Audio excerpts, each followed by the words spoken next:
Welcome. My name is Penelope Chatterton. Welcome to Awaken the Dream. My friends, I have Pastor Jackie Trout back with me this week, and I had so much fun talking with her on the last program that I'm just not letting her off the hook for anything. We are going to Florida, which is where she ended up from Jamaica, and if you missed that first show, it'll be running all month, so please catch it. Welcome back. Thank you. All right. Maybe we can summarize just quickly. You had an aha moment around the religious experience that you had, which was a gift for you to sort of say, this is not for me, there must be something else. You got more in touch with your God energy, and you definitely wanted to seek out the meaning of your life and what God was. And that was on our first program, but I had to get you off Jamaica. So you got a scholarship. You never paid a dime to go to college. Now, that's pretty unique. It didn't start out with a scholarship. It started out with an invitation to accept to go to the college. And then I would have to provide all the finances to go. I did not have those kinds of resources, and then they began to, internally, the school began to look for finances for me. So it started out with just getting through the first semester, and I realized that all I had to do was get A's. I'll bet that was easy for you. You know, when you know that that's what you need to do, you do it. You do it. I didn't think there was a problem with doing it. Well, just hypothetically speaking, if I didn't do it, I was not going to have an education, a college education. So let's do it. So you behaved yourself in college? You weren't a heavy dater. I tell you what, it was a transition for me, and I did not understand the culture. There were shocks to the culture. I'll bet. Yes, that just made me more of a critic than a participant. Okay. And I think that probably saved me. And maybe your studies look good to you because you could withdraw into the work you had to do? I think also that I felt because I had come from another country and this was the superpower of the world, that I probably had to be more than I was in order to achieve. Because I felt like Jamaica is called a developing country, so therefore we probably don't have all the skills, all the knowledge, all the what it takes to compete or be a part of this culture. So that also sent me into studying. Well, the course is hard? No. No. The basics to begin with? No. Specialized? No. No. Art and music? In fact, at one point, I think after the first semester, they told you how many courses to take. So I ended up, with 14 or something like that. Oh my gosh. It was just a little bit about 12. But by the third semester, I was into 23 credits. Because I thought, I can do this. I want to get out of here. No, it wasn't about getting out of here. It was about doing so much. There was calculus and algebra and linear algebra, and I wanted to do all of that. I want to get geometry. I wanted to do all of that. So in my sophomore year, I was piling it on. Wow, and you handled it. Yes, it was natural, I think. Okay. I don't know. I think you are ambitious. No, it had to be done. That sounds ambitious to me. Penelope, be patient with me. No, that's not it. I think there was something intriguing about actually doing this, actually probing it, getting into it, seeing it, touching it, getting all of that right. To me, that sounds exciting, though. Boom, like a very different chapter. So if I'm going to do it, there you go. That is fabulous. Yes. Fabulous. So good for you. How many years did you take? I stopped the last year. My father got ill, and he had a stroke. So I stayed out of school to take care of him. But other than that, I did 4 years. Okay. Yeah, but I think I stayed out a semester to take care of him. All right. So you went home, came back. Yeah, did your mom come with you? My mother had lived in America before. Gotcha. Yes. Okay. Yes. All right. So you finished this chapter and you dug through the studies. Now, where did you pick up from there? At that point, I got married to a wonderful man. Did you meet him in school? No, I met him in Jamaica. We kind of tiptoed around together all. If the truth were known. If the truth were known. We kind of tiptoed around Canada, New York, New Hampshire, Vermont. We kind of tiptoed around together all the time. Was it love at first sight? No, I think my husband offered me, or what I think I saw was a vision. He encapsulated a vision that made me envious. Or you wanted it. No, I wanted to be a part of it. A part of it, that's what I mean. He had, it wasn't just enthusiasm. He could foresee something and create it and build it. He could visualize something, and he could take nothing and he could make something out of it. He had vision. And creativity. And creativity. And I kind of just jumped on board and like, oh, you got another dream. Okay, let me build it for you. Wow. What a team. Yes. So it's been a great team. It's been a wonderful team. Yes. Oh, that's grand. And hence the church. And hence the church. Now, you said he was a minister. He was a minister in Jamaica. Okay. And so it became natural for me for him, when he wanted to build a church in Florida or to start a church from scratch, because we've always done that. Yeah. So we started the church, registered it with the government, created our own audience, that kind of thing, rented our own facility, all that, registered as a non-profit corporation, filed our own state and legal affairs. And so I did all those paperwork because I wanted to see the dream materialize. So you started in Florida, though, as a team with a church. He had churches in Jamaica. Okay. So when we got to Florida, it was kind of a natural thing to start the church as well. Yeah. Oh, that's exciting. Yes. And how long were you there, involved? We were in Florida for approximately 8 years. That's okay. Yeah. That's a good run. Yes. We had the church for approximately 3 of those 8 years, because the first, when I was in school, we were attending another church, which was really fun. And I think it gave us more of an idea of what the American system or what the American culture would gravitate to. I gotcha. Yes. And did you come to the Cape right from there? Yes, we left Florida and we came to Cape Cod. Why Cape Cod? Why? It was a pit stop for Canada. I never thought of the Cape that way. Yes, my husband had family in Canada, so he would go there, and there were churches that he was involved with there. In fact, there was a church he had started there way back before my time. So he would always go to visit family, but I call Canada the icebox. So it was kind of a pit stop, like, can we please not go to the icebox? Could we stop off somewhere closer that you could visit the icebox a lot more easier than Florida? And did you know anyone on the Cape? We had friends here through ministry. Okay, yeah. So you stopped off. You were up to something, weren't you? Now, after we got here to Cape Cod, that was another. It wasn't so much of a culture shock, but it was a culture adjustment as well. I think when you've crossed state lines, you begin to understand that there are differences. There are. Differences of how people think, how they understand, and even spiritual differences as well. And there is definitely a spiritual difference on Cape Cod. As a result of that, we had to deal with, how do I say this? We had to understand and penetrate the cultural difference in order to stay alive. Okay, there's an assignment.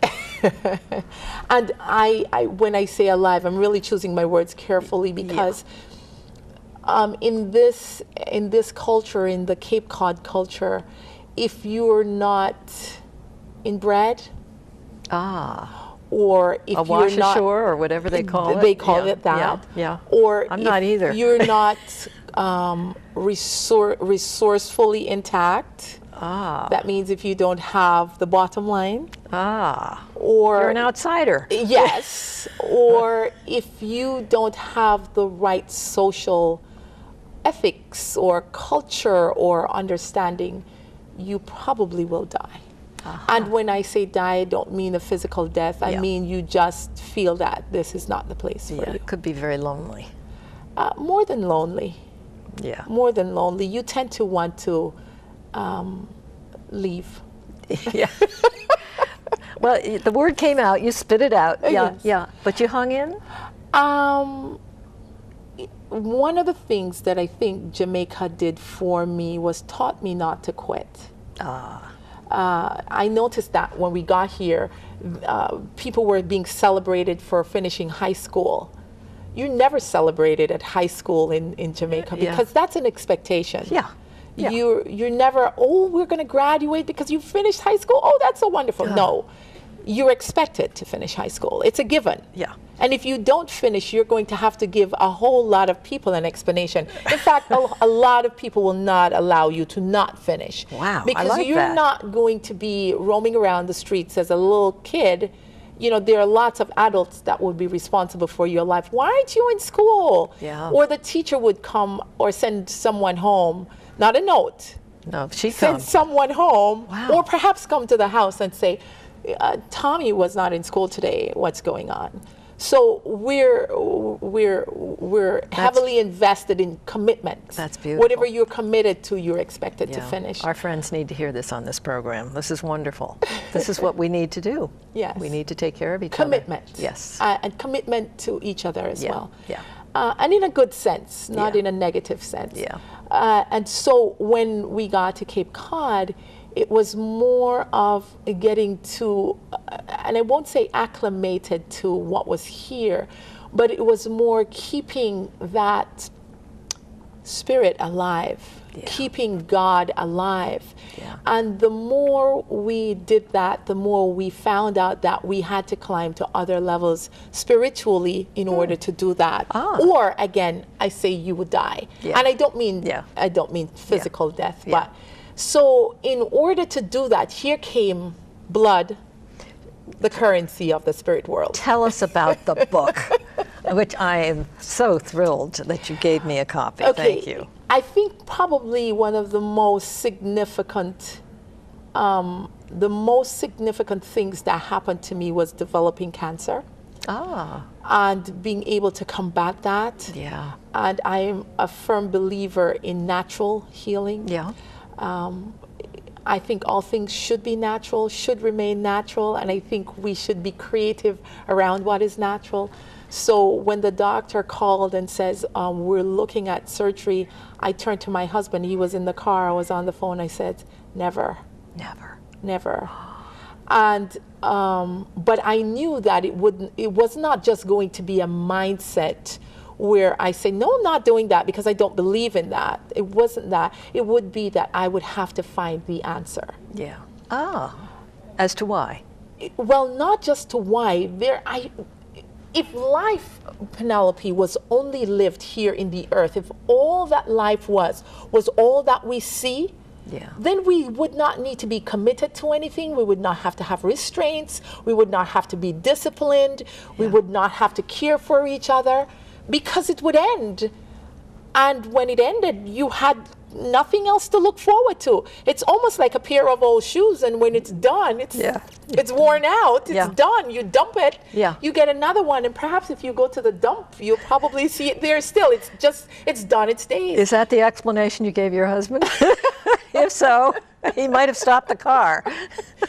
But life is greater than what we can see with our physical eyes. I totally agree.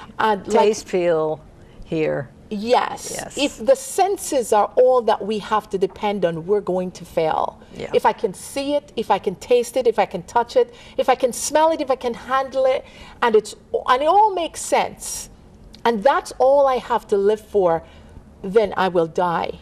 Yeah. And not just physically, but spiritually. Yeah. And because we knew that there was more to life than just the physical, then we had to tap into the spiritual to make this all be a reality. Yeah.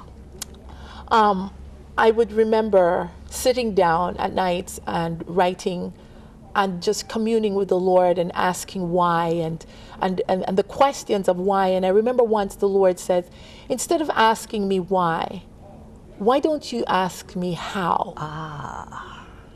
And so I began to change my questions from why to how. Okay. And the first thing that I had to do was I had to let go of bitterness that had begun to creep into my soul. Okay. I call it impurity. Okay. And in the book, I talk about impurities. Okay. When you've introduced, let's say, for example, you're you're mixing lemonade. Okay. The lemonade is your concoction for lemonade is going to be sugar, lime, and water. Okay. If you take a bottle of scotch Ooh. and you pour it into that lemonade, the scotch in itself is not an impurity, but pour it into the lemonade, it becomes distasteful. Okay. So it becomes an impurity. It was not designed for it. It was not meant for it. It does not enhance the flavor, and it's not palatable. Yeah. And I think that there are a lot of things that we've put into our lives that are not palatable. They're okay. Yeah. We can tolerate them, we can live with them, but sometimes they become the edge, the razor, the spike, the spoke, the impurity that begins to eat at our souls. Yeah. Okay. And sometimes we do this, most of the times, probably all of the times, we do this either for gratification, or we do it for survival, or we do it because we want to fit in. There are lots of reasons that the intellect spin or concoct in order to allow. Are you talking to addictions that people can? It could be anything. For whatever reason you want to include something in your life. Like I'm saying, the scotch may not be an addiction. Yeah. Or let's use something. Probably let's use mud, for example. That's a lot easier. No mud in the lemonade. No mud in the lemonade. Number one, you probably would not want to drink it unless you just want to understand what mud tastes like. Right. Okay. The word foreign to the body. Let's use something else. Flour. We understand that. You're getting better here. Yes. Okay. Let's say we put flour in the lemonade. It just doesn't make practical sense. Yeah. So there are things that we add to our lives or creep into our souls that eventually causes impurities and causes us to begin to reshape or reevaluate how we deal with our environment. And I think most of it, the bottom line, I believe, is because we want to live.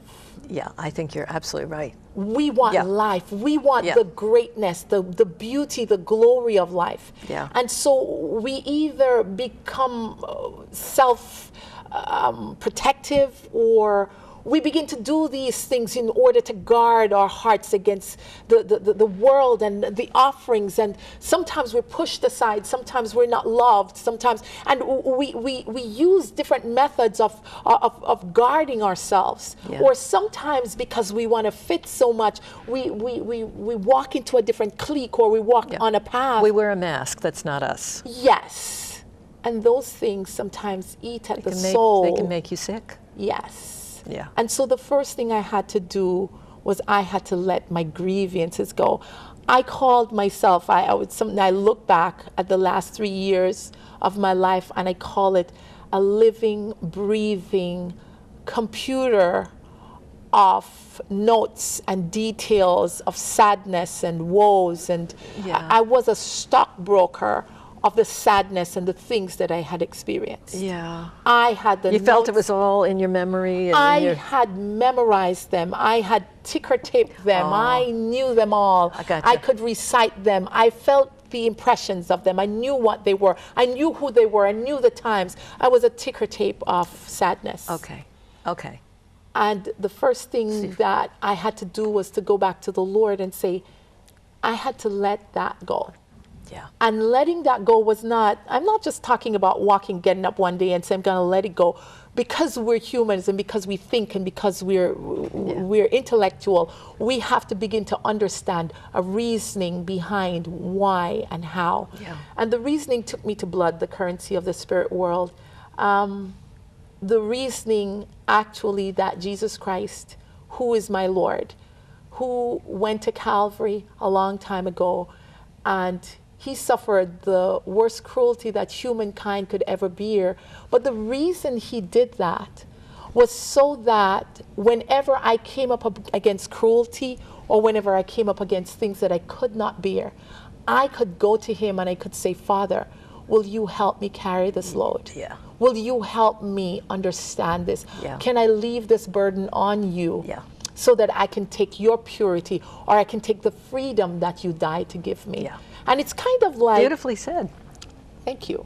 It's kind of like a soldier going to war, and he goes off into war in another country, and he leaves behind a family, and that family knows freedom, but they don't know the price of war. Yeah.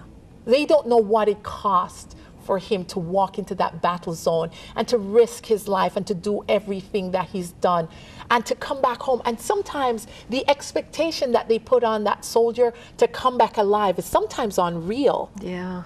Yeah. That soldier comes back alive and he doesn't bring anything in his hand except that I know that I am free because he fought the battle somewhere else. Yeah. And that's what that's a good analogy. That's what Christ did for us. Yeah. So to accept that he did it for us, it's not something that I'm going to say, oh yeah, I saw Christ on the cross and I know what he did, so bless God, my soul is free. Should I do that on your show? Well, of course. But did you find your healing came in waves? I mean, because of all of the stuff. I found that it came with spiritual insight. I mean, I don't know. I have noticed there seems to be a rhythm to, you know, you can handle so much purging of your pain and what you have to look at, and then you get a little plateau for a minute to breathe and to digest that. Yeah, to exactly. Digest it, yes. To make that permanent growth is a little slow. Yes, to take that step into that area that you've now learned. And then when you're ready for the next one, you're just ready. Yes, I think so. And I think sometimes it takes a moment to digest it first before you're ready to move on to something else. I think so. And sometimes I think you get sometimes a dose, sometimes an overdose perhaps. Yes. And sometimes you can handle that overdose because you're in the right place for it. Yeah. 5 minutes, but 5 minutes is a long time. So tell us, so that is a beautiful story. So you got healthy gradually? I did. I lost all cells, all lumps. Anything that was holding anything that was negative. The first thing that had to go was that ticker tape of sadness. Yeah, okay. That was the first thing that had to go. And then after that, the answers came, like you say, the answers came after. The other thing that I had learned about that was that what Christ did on the cross for us was not just symbolic. It was, there were lessons to be learned. And so we don't have time to go into the story, but I began to write on what he did because he offered blood. Yeah. And what I found out that blood was something that was used in the spiritual world because we're not all physical. So it was something that was used in the spiritual world, kind of like how we use money here to get things done. Yeah, so if the currency. Right. So if you wanted to get something done spiritually, like if you wanted to be healed, you probably should have enough blood to get your healing. Gotcha. I hear you. But where do you get it from? That's right. And who do you get it from? Yeah. And how do you access that blood? Yeah. I'm hearing a lot about surrender here. Amen. A lot about guidance and spiritual insight. Yeah. Wisdom. You're not alone. Knowledge. And it comes from the Spirit. Yeah. And Penelope, in this book, I talk about dabbling. Places that we can go to find our answers. You can do hexes, you can do spells, you can do chants. Oh. And I believe they will answer your quest. Where can our friends find this book? This book is also at Barnes & Noble's. We all know that. Yes, we know Barnes & Noble's. We also have a website, and on the website you can go there. You could order it there. List. There's Amazon.com, there's BarnesandNoble.com. Okay. There are different places that you can. But wherever you go, if you're listening to this in Timbuktu, because the other day I looked on Google, and it's even carried in the UK. Oh. Yes, it's carried in England, it's carried in the UK, it's carried in Australia. I was like, whoa! You see? It's just those doors? Yes. Now, are you writing more? Or are you still breathing from this one? You know what? I'm living this. Are you reading this one? Yes. I was teasing you before because it came through you. It's got dog ears already. I know. It's got dog Looks ears like from my reading it. My worst recipe book. Yes. Yes. Yes. Cookbook. It's my recipe It's your for cookbook. life. Yes. It's my recipe for life. Yeah. And so often I go back and I look at it and I find answers. Yeah. Isn't that an interesting process, though, that when you've written something, but you go back and it's like brand new. Brand new. Brand new. Isn't that wonderful? Yes. And I think we're brand new every minute and every day. If we allow. If we take responsibility for allowing Yes. that and realizing, it's the word I use, realizing Yes. who we are Yes. and the grace that is always present. I like that. I do too. There is a grace that is present for us. 24/7, and that's an earth time, but I'm sure there's got to be another expression. There is a spiritual, and even when we're asleep, Penelope, even when we're asleep, we have that grace to wash over us. Yeah. There's some precious things that have been given to us in this life, and shame on us if we walk away and be dead wrong. Yes, thank you. I have to check out, which makes me sad because I could sit with you for a long time. You're wonderful. Thank you so much for. Thank you for having me. And thank you, my friends, for joining us on Awaken the Dream. I will talk to you again soon.